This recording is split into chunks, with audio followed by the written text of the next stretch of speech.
The franchise might be adding top names like Charlize Theron and John Cena at a fast and furious pace, but we all know it's the cars that are the stars. Oh hey, that rhymes. Dude, I almost had you. It may have started off as a story of street racers with a less than ethical way to get parts, but that simple story has evolved to be one of the biggest franchises going, with the 9th installment just waiting for theaters to reopen. Impressive, I know.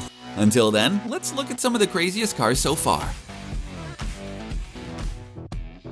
Dom is a Mopar guy. Mopar is literally just motor and parts pushed together to name Chrysler's parts division, but it's also become the catch-all of the Chrysler brand muscle cars, including the Dodge Charger. In a heartfelt moment, Dominic Toretto tells Brian he grew up helping his dad assemble a 900 horsepower beast capable of clearing a quarter mile from a standstill in less than 9 seconds. The vessel for this madness is a 1970 supercharged Dodge Charger RT. It's a car so powerful that Dom is afraid to drive it. Considering the life that the Charger has, Dom is right to be afraid of that car. When he finally takes the wheel to drag race Brian at the end of the first movie, it ends up cartwheeling over Brian's Supra. Dom's partner Letty restores that car only to have Dom run it into a wall of explosives. Surprisingly, the car is put together again, only to end up in a game of chicken where no one blinks. It was last seen being flung at a helicopter, but given how often it's come back, keep an eye out for it in the 9th installment. Fast and Furious Tokyo Drift was a bit of an experiment. It was the 3rd movie and it was bleeding stars.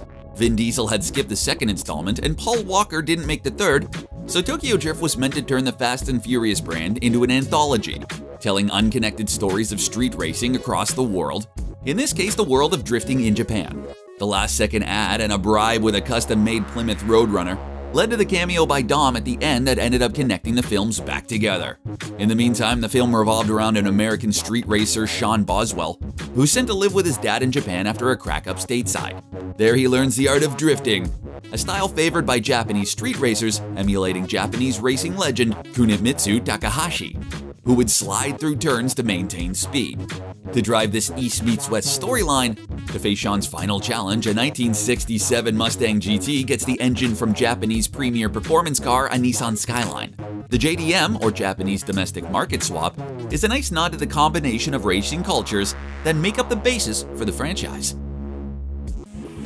It's astounding how many high-stakes stunt heists there are that revolve around exotic and irreplaceable cars.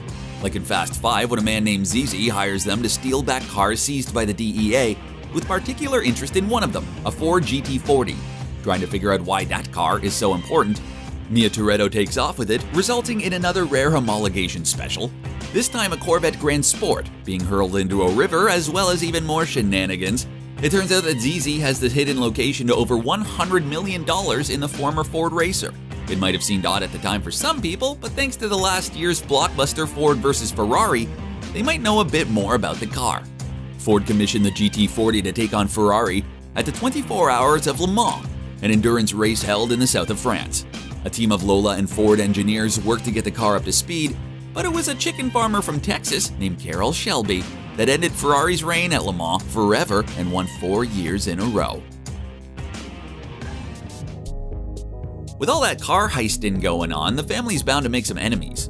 The good news is that the more powerful the enemy, or at least recognizable the actor who plays them is, the greater the likelihood that they'll come around back as an ally.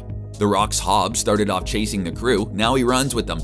Shaw killed off fan favorite Han Solo, but for some reason he's cool now. Except Han appears to have the same magic as the Dodge Charger and Letty, because he's back in Fast 9 somehow. Nice clubhouse. Prior to teaming up with Hobbs, Shaw came prepared to deal with a crew whose superpower is driving cars.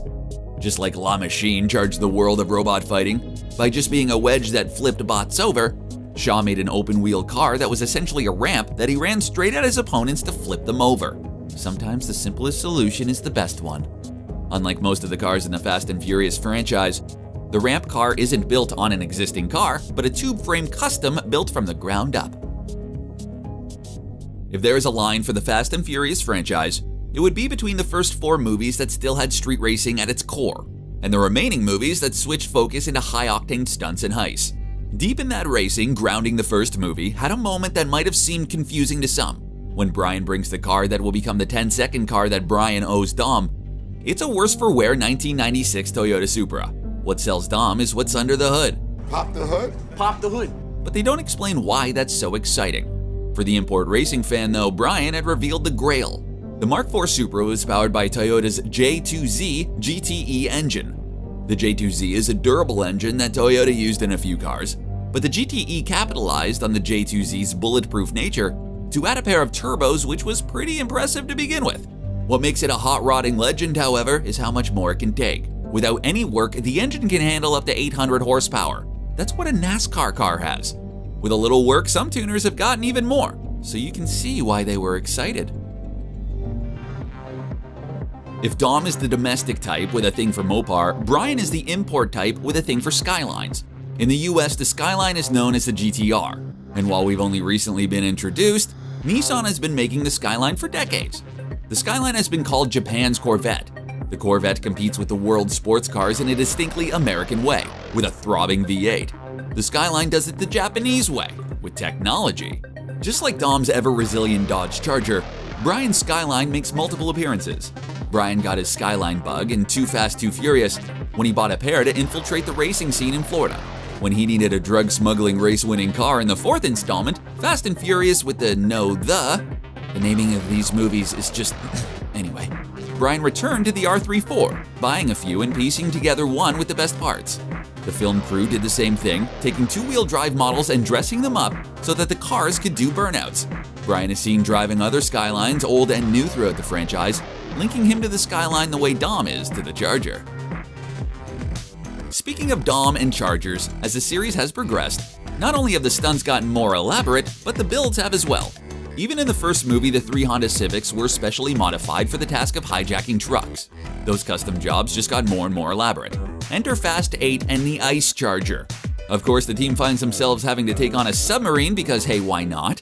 And to do that, they take on to wrenching on Dom's favorite platform. A 1970 Dodge Charger RT, last seen in Fast 7, waving goodbye to Brian. This time the engine was moved back between the axles. The track was widened, and just for good measure, a turbine-powered electromagnetic pulse generator was added. The EMP knocks out all electronics and was meant to disable the submarine. In true Fast and Furious fashion, though, the solution turned out to be hurling the car at the submarine. It started to feel like they're taking the name Charger literally. The car has 3 pedals, but the third one isn't the clutch. One pedal is for 4-wheel braking, while the other only locks up the rear to make stunts easier. 4 versions for a total of 9 cars were built for the sequence. The Supra wasn't the only car for the in-the-know crowd slipped into the franchise. Han Solo drove a rare body-kitted RX-7 in Tokyo Drift, and the other special models have made cameos. But there was a special beast lurking around the tunnels in Fast and the Furious. Originally built by Hot Rod Magazine as proof that you can have a daily driver and quarter-mile monster in one car, the 1973 F-Bomb Camaro was a bundle of crazy. It had a twin-turbocharged 406 V8 engine that put out an astounding 1,510 horsepower on a regular pump gas. To find a race car that races for more than the 8 seconds it takes the F-Bomb Camaro to cover a quarter mile, you'd have to go back to the Porsche 91730 Can-Am car, where it was decided that that was too much power for a race car to have. The car starts out as a henchman ride in Fast and Furious, before Dom takes the wheel and uses all 1,500 horsepower to kill the main bad guy by, what else, ramming into him with it. There's a point in a franchise where they go from being reliant on the fame of other things, like street racing or import tuning to boost them, to the franchise becoming the boost. By the 7th installment of the franchise, Fast and Furious had become a juggernaut and one of the best ways to feature a car. Enter a little-known Lebanese car maker called Lykan, and their entry into the limited edition 6 to 7-figure car world, the Hypersport. $3.4 million, 0 to 60 in less than 3 seconds. Without a nickname or racing series, Lykan was looking for something to raise the profile of their little monument to excess, and found it in the Fast and the Furious. Once again, the team finds itself having to heist a car with valuable information hidden in it, this time for the God's Eye program. I would say don't store valuable secrets in supercars, but seeing how hard it is to steal them, it seems like a great place to put them actually. When stealing it off the car didn't work, Dom jumped in and decided to drive it away, outdoing the Black Moon racing car jump from one building to the next by doing it 3 times.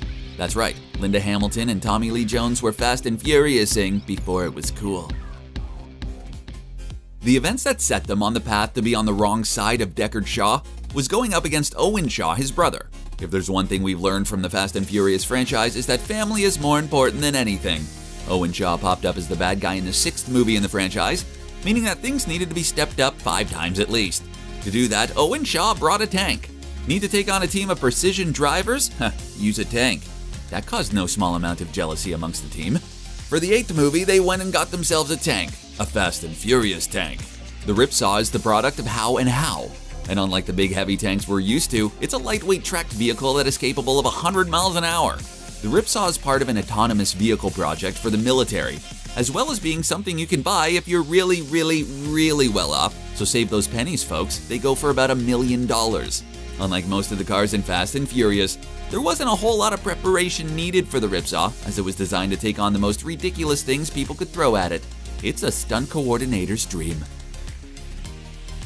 Those are some of the dopest rides in the Fast and Furious franchise so far.